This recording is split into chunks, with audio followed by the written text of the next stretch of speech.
तीन बहनों की लालची भाभी। करिश्मा, रेशमा और मनीषा तीन बहनें हैं। उनका एक भाई भी है, मयंक। मयंक अपनी बहनों को बहुत प्यार करता है, लेकिन मयंक की पत्नी सविता इस मामले में मयंक से बिल्कुल ही अलग है। वो अपनी ननदों का जितना बुरा कर सकती है उतना बुरा करती ही रहती है और अपनी ननदों पर हुक्म भी चलाती है। करिश्मा, करिश्मा, तुमने अभी तक नाश्ता नहीं बनाया? तुम्हारे भैया को ऑफिस जाने में देर हो रही है। हाँ भाभी, बस अभी बनाती हूँ। करिश्मा, तुम ये ढीलापन छोड़ दो। कल को पराए घर जाना है। वहाँ अगर तुम इस तरह से काम करोगी तो लोग क्या कहेंगे कि माँ ने और भाभी ने कुछ सिखाया नहीं। और तुम्हारी दोनों बहनें कहाँ हैं?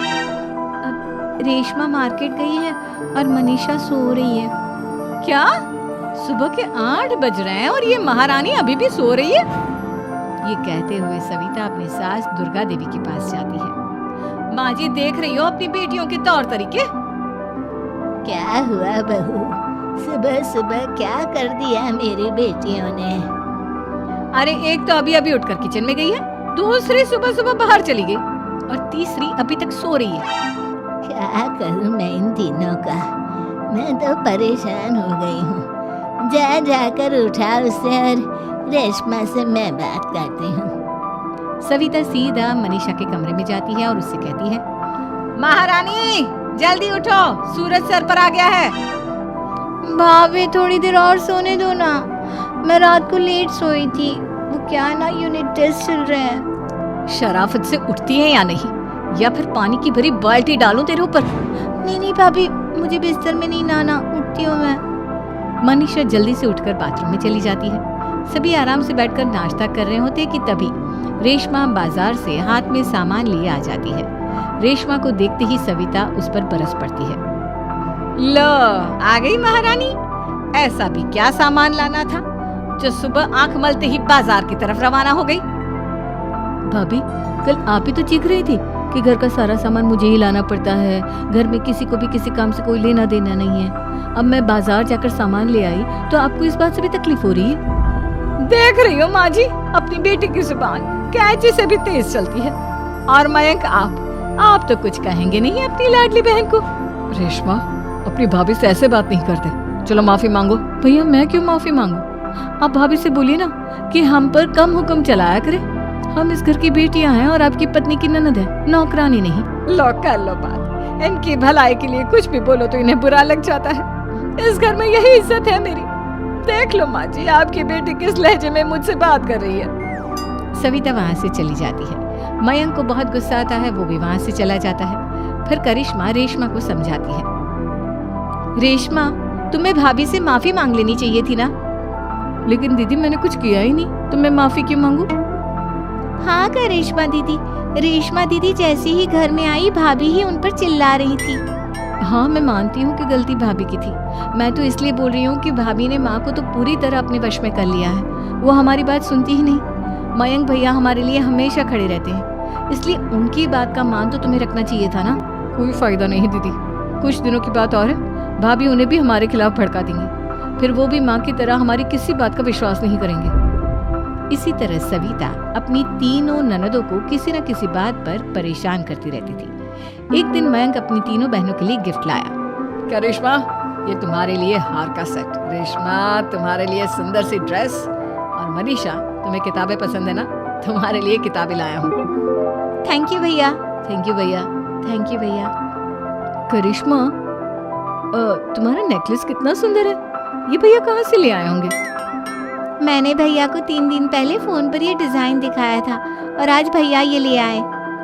सविता तो अपनी ननदों के गिफ्ट्स देखकर जल गई और करिश्मा का नेकलेस तो उसे भी बहुत पसंद आया था। अपनी बहनों के लिए कितना अच्छा नेकलेस लेकर आए हैं, मुझे कभी कोई गिफ्ट नहीं दिया। मैं आज ही ये हार चुरा लूंगी। रात में सविता करिश्मा का हार चुरा लेती है और इसी तरह उसे अपनी ननदों की जो भी चीज अच्छी लगती वो उसे मांगती नहीं, बल्कि रात के अंधेरे में चुरा लेती। इसी तरह दिन बीतते गए और सविता ने मयंक के दिल में भी उसकी बहनों के लिए नफरत पैदा कर दी। एक दिन मयंक ने करिश्मा और रेशमा के लिए रिश्ता देखा और ये बात उसने घर में सबको बताई। माँ, करिश्मा और रेशमा के लिए बहुत अच्छा रिश्ता आया है।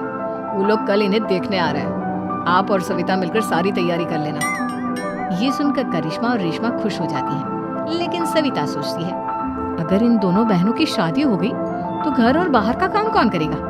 मनीषा तो एक नंबर की कामचोर है, उससे तो किसी बात की उम्मीद लगाना ही बेकार है। मुझे इस शादी को रोकना होगा। अगले दिन सभी लड़के वालों के स्वागत की तैयारी करने में लगे होते हैं।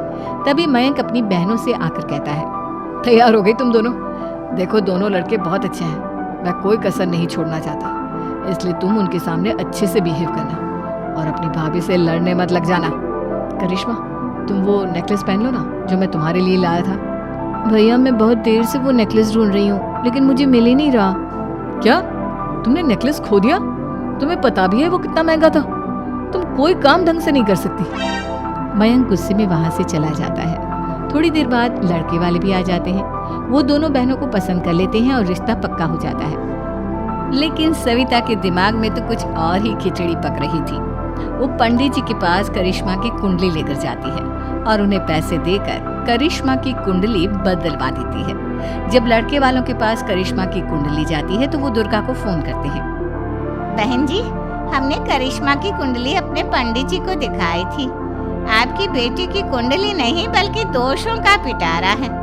देखिए, मैं और मेरे पति इन सब बातों में बहुत विश्वास करते हैं, इसलिए हम आपकी बेटी से अपने बेटे की शादी नहीं करा सकते। इस तरह करिश्मा का रिश्ता टूट जाता है और सभी घर वालों को बहुत दुख होता है। अब कविता सोचती है, चलो करिश्मा का तो रिश्ता टूट गया, अब रेशमा का भी रिश्ता तोड़ना है। क्या करूं? अब सविता आवाज बदलकर किसी अननोन नंबर से रेशमा के होने वाले ससुराल में फोन करती है।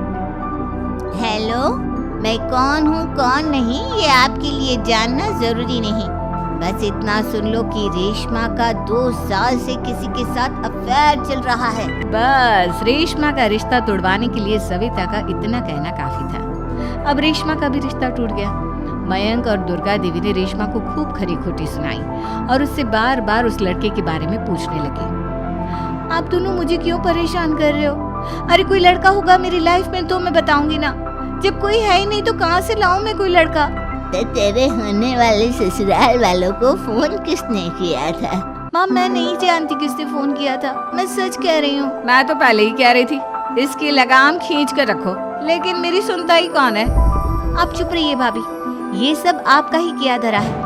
अब तीनों बहनों को विश्वास हो जाता है कि ये सब उनकी भाभी ही कर रही है। तीनों बहनें अपनी भाभी को सबक सिखाने के लिए एक वकील कर लेती है और घर में हिस्सा मांग। देखो भैया, माँ बाप की जायदाद में जितना बेटों का हक होता है उतना ही बेटियों का, इसलिए इस घर के 4 हिस्से होंगे और हमें अपना हिस्सा चाहिए। मैंने तुम्हारे लिए क्या क्या नहीं किया और तुम इस घर में हिस्सा मांग रही हो? भैया, आप और माँ हम बहनों की कोई बात नहीं सुनते हो और भाभी हमारी शादी नहीं होने देगी क्योंकि उन्हें लगता है कि आप हमारी शादी में ज्यादा पैसा लगाओगे और उन्हें हम जैसी फ्री की नौकरानी कहाँ मिलेगी। तो हम भाभी के साथ तो रह नहीं सकते, हम बहनों को अपना हिस्सा चाहिए। अरे तुम्हें शर्म आनी चाहिए अपने भाभी पर ऐसा इल्जाम लगाते हुए। वो तुम्हारे बारे में कितना सोचती है। हाँ माँ, भाभी हमारे बारे में बहुत सोचती है, दिन रात बस यही सोचती रहती है कि किस तरह से अपनी तीनों ननदों को परेशान करूं और कभी मुझे पढ़ने भी नहीं देती। दोनों बहनों का रिश्ता भी तो इन्होंने ही तोड़वाया है और रात में हमारे कमरे में आकर हमारी चीजें भी चुराती हैं। इसी तरह सविता की तीनों ननदें अपनी बात पर अड़ी रही। अब कोर्ट में तारीख भी शुरू हो गई।